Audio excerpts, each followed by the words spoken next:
ምን አለ በደወለች ፈርማ ይሆን? ይሄ ደግሞ እንደው ናቲ እባክህ ና ደውልልኝ። እኔ በዚህ ጊዜ አንተ ማወራበት ጊዜ የለኝም። ስልኩን ዘጋብኝ። ኧረ እንደው ቤኪ ምን አለ ፈርማ በሆነ ብቻ እባክሽ እንደውልልኝ እባክሽ። ይሄኔ ፈርማ ይሆን? እንደው ከጎዳ አውጣኝ ብቻ። ይሄ ቀን ይለፍ ግድ የለም። ትፈርምና ብቻ ትደውልልኝ።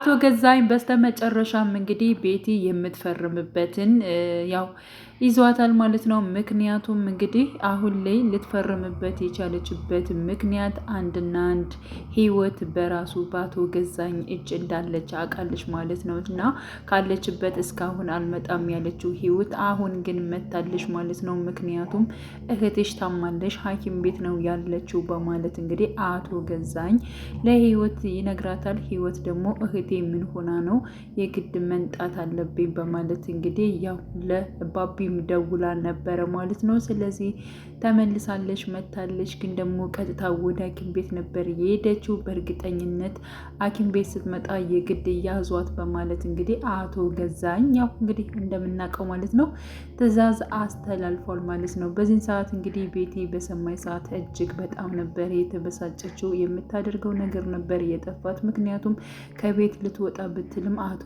ገዛኝም ቀጥታ ወደ ቤት ወስዷት ስለነበር ቆልፎባት ነበር የወጣው ማለት ነው። በነገራችን ላይ ምንም ነገር አላደርግሽም ብሎ ቀጥታ ወደ ቤት እንድትመለስ አድርጓታል ማለት ነው። ምክንያቱም በቃ ነገሮችን ማስተካከል ነው እንጂ የባሰ ውስጥ እኔና አንቺ መግባት የለብንም እናስተካክለዋለን በማለት እንግዲህ እሷም ግራ ገብቶ አቶ ገዛኝ እንደዚያ ማድረግ ያልተዋጠላት ቤቲ ማለት ነው። እንዲሁም ደግሞ ከትሁት ጋር ምን ለማድረግ አስቦ ነው? የሆነ ነገር ቢያስብ የሆነ ተንኮል ቢያቅር ነው ይህን ነገር እንደዚህ የሚያደርገው እንጂ እንደዚሁ ዝም ብሎ አይደለም። በርስ ለምንድን ነው ቆልፎብኝ የወጣው? በእርግጠኝነት እህቴን ይዟታል እያለች እንግዲህ እሷም ስታስብ ነበር ማለት ነው። ባቢም ከእናቱ ጋር ተነጋግሯል ማለት ነው።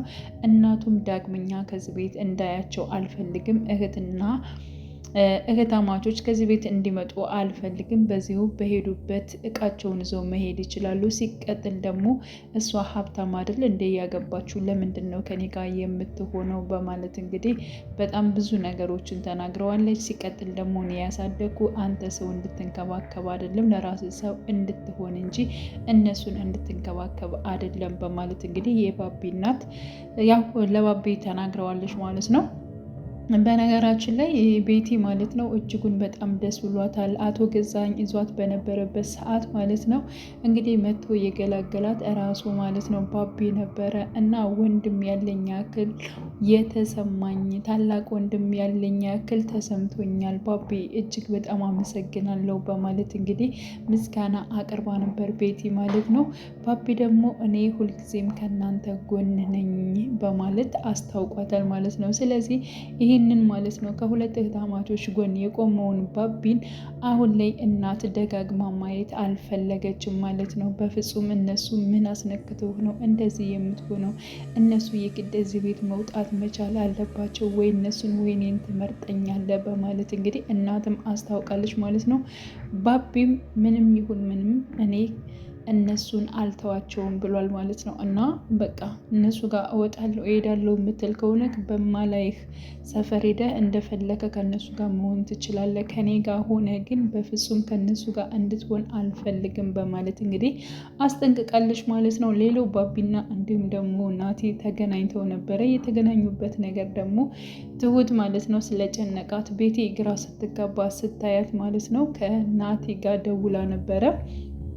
ያው የቤቲ እህት እንደተያዘች እንዲሁም ደግሞ አቶ ገዛኝ እንደያዛት ነግረዋለች ማለት ነው። ስለዚህ ምንድነው ያደረጉት? የባቢን ቁጥር ሰጥተው ባቢና ናቲ አንድ ላይ ተገናኝተዋል። ስለዚህ ያው እንዴት አድርገን ነው አቶ ገዛኝን መያዝ የምንችለው የሚለውን ነገር እቅዳቸውን እንትን እያሉ ነው። ስለዚህ በመጀመሪያ እኔ ደውልለታለሁ ስልክ ሲያነሳልኝና ቦታው ላይ ሲሄድ ካረጋገጥኩ በኋላ ከዛ ሁለታችንም እንሄዳለን። በዚህ መልኩ ነው ለመያዝ እጥረት የምናደርገው እንጂ እንደዚሁ ፊት ለፊት እንኳን በፍጹም መገናኘት የለብንም በማለት እንግዲህ ያው ተናግሯል ማለት ነው። ባቢም በቃ ልክ ነህ እንድደውልለት በቃ አሁን ደውልለት እና የት እንዳለ ማወቅ ግድ አለብህ በማለት ያው ናቲም ማለት ነው ደውሎለት ነበረ። ሲደውልለት ግን አቶ ገዛኝ እጅግ በጣም ቢዚ ነበረ። ምክንያቱም የሚጠብቀው የራሷን የቤቲን ስልክ ነበር ማለት ነው። ቤቲ እንግዲህ ፈርመሽ ፎቶ አንስተሽ ላኪልኝ ከዛ እህትሽን እለቃታለሁ የሚል ነገር ነበር እንግዲህ የተሰጣት ማለት ነው። እና ቤቲም ግራ ገብቷታል። አቶ ገዛኝም ተሎ ብለሽ ፈርሚ ተሎ ላኪልኝ እያለ ነበር እንግዲህ የናቲን ስልክም ለማንሳት ፈቃደኛ አይደለም ማለት ነው። እንግዲህ በዛ መካከል እጅግ በጣም ተጨናንቀው የሚገኙት ቤቲ እንዲሁም ደግሞ ባቢ ናቸው ማለት ነው። ምክንያቱም ህይወት ምን ልትሆን ትችላለች የሚለው ነገር ለራሷ የደረሰባት ጉዳት አለ። ከዛም በኋላ ደግሞ እንግዲህ አቶ ገዛኝ እንደዚህ ሲያሰቃያት እጅጉን በጣም ከባድ ነው። በነገራችን ላይ ለምንም የማይመለስ ሰው ነው ማለት ነው። ከዚህ በፊት እንግዲህ ከትሁት ልጅ ጀምሮ ያችን ሕፃን ልጅ ካለችበት እንግዲህ ትሁትን ለማስፈራራት ትሁት የፈለገችውን ነገር እንድታደርግለት በማድረግ ያችን ሕፃን ልጅ እንኳን አምጥቷል ማለት ነው። እና የማይመለሰው ወንጀለኛው አቶ ገዛኝ አሁን ላይም እጅግ በጣም ወንጀል እየሰራ ይገኛል።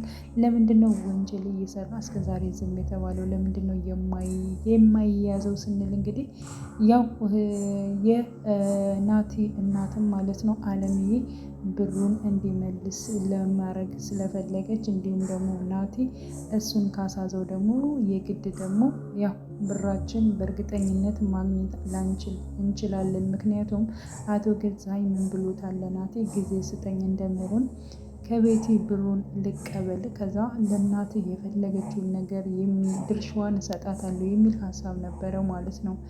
እንዲሁም ደግሞ በባለፈው ፓርትም አባባና እንዲሁም ደግሞ ትሁት አሳልፎ አቶ ገዛኝን ለመስጠት በፈለጉበት ታይም በእርግጠኝነት ፖሊሶቹ ቢመጡም አሁን ላይ ቤቲንም ጨምረው ይይዟታል። ያ ማለት ደግሞ እሷ እህቷን ልታሳክም አትችልም። ስለዚህ እንደዚህ አይነት ውጥንቅጥ ውስጥ መግባት የለብንም የሚለውን እንግዲህ ሀሳቡን ትተዋል። ስለዚህ አቶ ገዛኝ እስር ቤት የማይገባበት ምክንያት አንደኛ እና ለምዬ ገንዘባቸውን እንዲሰጥ ነው። ሁለተኛ ደግሞ ቤቲንም አብራ እንዳትገባ በማሰብ ጭምር ይመስለኛል እንጂ ለምንድን ነው እንደዚህ ከመሆን ለህግ አሳልፎ መስጠት ይቻል ነበር የሚለው ነገር ሀሳብ ማለት ነው። በሁሉም ሰዓት በሁሉም ዘንድ ስላለ ማለት ነው። ሌላው እጅግ በጣም ደስ የሚለው በዛሬው ፓርት ላይ ምንድን ነው ያው ናቲና እንዲሁም ደግሞ ትሁት ያው ቀለበት አድርጎላታል። ስለዚህ አንድነታቸው ወደፊት እየጠበቀ መጥቷል ማለት ነው። እና ይህ ነው፣ ሌላ ምንም አዲስ ነገር የለውም ማለት ነው። እንግዲህ ቀጣይ ፓርት ሁላችንም በጉጉት እንጠብቃለን። በእርግጠኝነት